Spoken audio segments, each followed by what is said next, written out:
Hello. Check. Can everybody hear me? Crystal. Mic check. Got you guys. Crystal. Well, Brad, congratulations on a victory over the returning Chris Weidman. I guess emotions, I guess, on your end from what's happening back home, but also, you know, fighting someone like Chris. I guess emotionally, how are you feeling now after getting through this fight? We can get into victory. Yeah, that's a good way to put it. I was telling Chris after the fight, like, dude, the whole week we kept running into each other, and prior to this, we haven't really we've met before, but we've never really, talked and conversated and whatnot. And dude is such a nice guy. So like literally before the fight, if you guys watch it back, like I was in there and I was like talking to myself because I had to make sure I got it out of my mind. Like, hey, this guy's here to hurt you. Like I got to go out there and kill him. You know what I mean?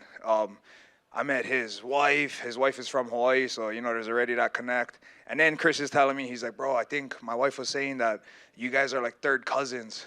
I was like, I wouldn't doubt it.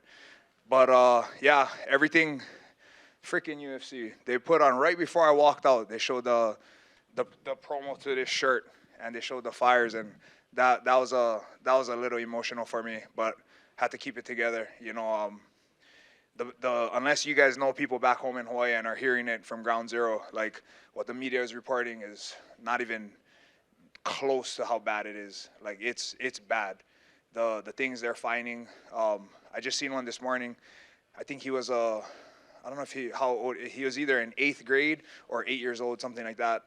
He must have been in 8th grade, but he was still last day of summer break or something, and he was home, and his mom had to find his body burnt next to their family dog. Like I couldn't imagine. So yeah, I was hoping that we would get interviewed after, so I could just help keep passing the message, that the people of Lahaina and Maui are still in need. They're dealing with some crazy things. They're right now they're saying, oh, the confirmed total, and I understand. Confirmed means bodies they can match with identities is at 100 something, but when this is all said and done, it's going to be in between 700 and 1,000 people. Are you getting messages like throughout the week too, like during this, of like people that are still back home for you? Yeah. So luckily for me, my wife is from Maui, and luckily all of our close friends, immediate friends and family are safe and okay, but they're still helping and dealing with it.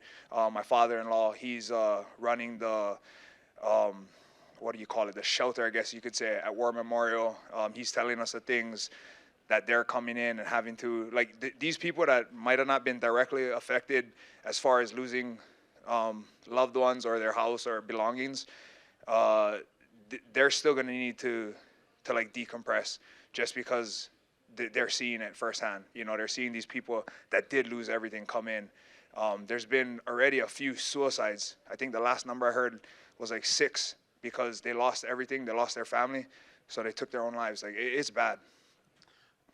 Is any part of you, like, you obviously you want to monitor what's happening back there, but do you have to like turn that off at Yes. some point, because it is fight week? And Yes. So definitely, I had to like disconnect from, like, kind of stay off of like the social media feed, because everybody's just posting and posting and posting. So I kind of just stick to my thing, like post my thing, kind of like watch some funny stuff or whatever, to keep it light. Because yeah, the first few days I just had to stay off. I'll post whatever I wanted to post that day, and then like it's too much. Like it's hard, and then you instantly relate to these people. Like I'm a father of 2, so anytime I hear, oh, this person lost their kids, like the things that they're seeing, like families, like adults with their kids burnt to a crisp in a car. You know what I mean? Like, can you imagine that? It's crazy. It's like a war zone out there, and like this kind of stuff is not supposed to happen. Yeah. My condolences to you and your people. But back to taking it to the fight world. Yeah. What did it mean to get a win over Chris Weidman? Obviously, a legend of the sport, a former champion. Yeah, huge for me. I didn't want to give him too much credit leading up to the fight. Like I didn't want to put some air in his sails more than it needed to be. But I told him right after, I was like, bro, I really look up to you. One of my favorite fighters, all-time favorite fighters, is Anderson Silva. And for him to dethrone Anderson, who I see as the GOAT of MMA, that says a lot about him. So I told him, I was like, bro, you're a living legend. I told his kids, I was like, hey, your pops is a living legend. You know, like, he came up short tonight, but be proud of this man because of what he's accomplished. And dude, it was pissing me off, honestly. Like, everybody, when I'll do interviews, not everybody, but a lot of the questions asked to me are like, oh, you know, he's coming off of this long layoff. He's older. He's this, he's that. He broke his leg. Like, bro, they're just writing the dude off. It's like, fuck, like, he's, like, you guys, like, just treat him as if he's done. You know what I mean? And he showed tonight that he wasn't. Like, I hit him with some crazy leg kicks. In the second round, I hit him with one, and I told his corner, I said, hey, throw in the towel. Because I thought for sure, I seen his reaction, and I thought for sure, like, one or two more of those, he was done. Like, his leg is going to be damaged. And he kept going. He switched stance. He made the adjustment. Like, dude, that impressed me. He made the adjustment to southpaw. That kind of, like, threw things off for myself. And then at one point in the fight, I kicked him in his leg, and he's like, come on, like, do it again, come on. And I was like, damn, like, see, don't write this dude off. And you're a veteran. You've done so much in the sport, but where would you rank this win in your career? Oh, over a former champion. And again, like I just said, he dethroned the GOAT. So this is up there for me. Yeah. And this might be a little bit of a weird question for us, like watching whenever you were kicking his legs, we were all kind of like, wincing a little bit because of, the leg break that he had in his last fight. Wondering, you delivering them, do you go through that? I know that's your job, obviously, but like, it's kind of like a ruthless. Yeah. At the end of the day, I don't think he'll feel bad in the moment trying to break my leg. You know what I mean? And obviously that's not what I wanted to see happen, but that is the intent behind it.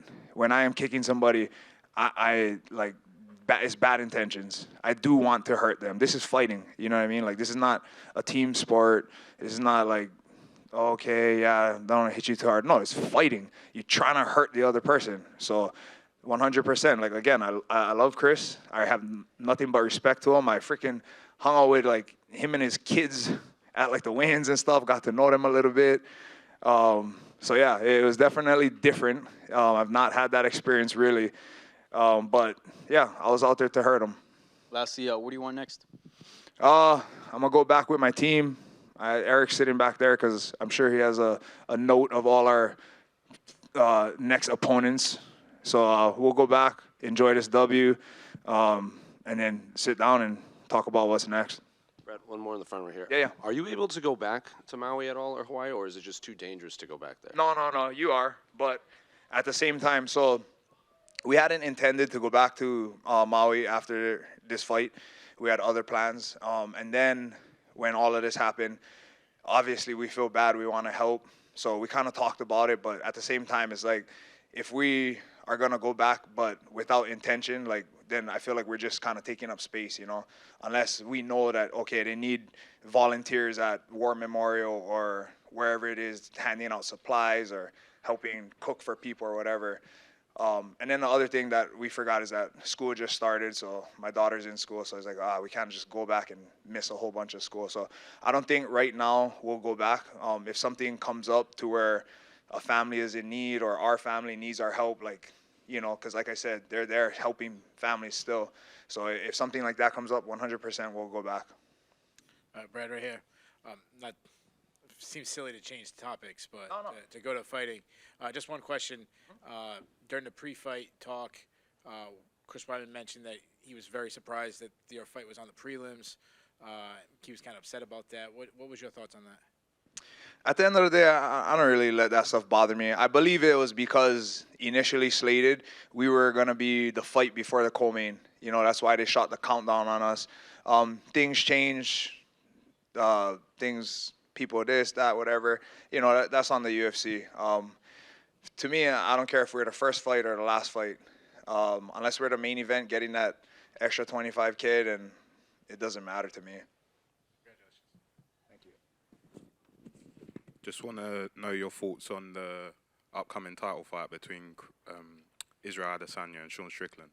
Sean Strickland, baby, let's go. It's going to be a tough fight for him, but Sean Strickland is my teammate, is my homie. Sometimes I love him, sometimes I hate him. Sometimes I love to hate him. But I'm behind him 100%. I'm going to let my legs heal up because my legs are sore from all the kicks I threw tonight. And as soon as I'm able, I'm going to get right back in the gym and help him prepare for Adesanya. Brad, over here.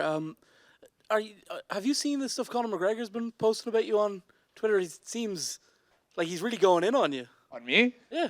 About what? I don't know, but he said you were like he was not complimentary of your performance. He called you an arsewipe. He was really going in. Oh, well, sorry to hear that. Are you surprised? Is there any? Oh. Is there any like background with you, Conor? Because he said like Tavares is an arsewipe anyway, as if like he's had a problem with you for ages. Oh, news to me. But hey, you know Conor's a money fight, so if that's where he wants to go with it, come up to 185, big boy. Let's go. You don't need a USADA test. Let him juice up all he wants. We'll do it at 185. I'll freaking smash his little Irish ass.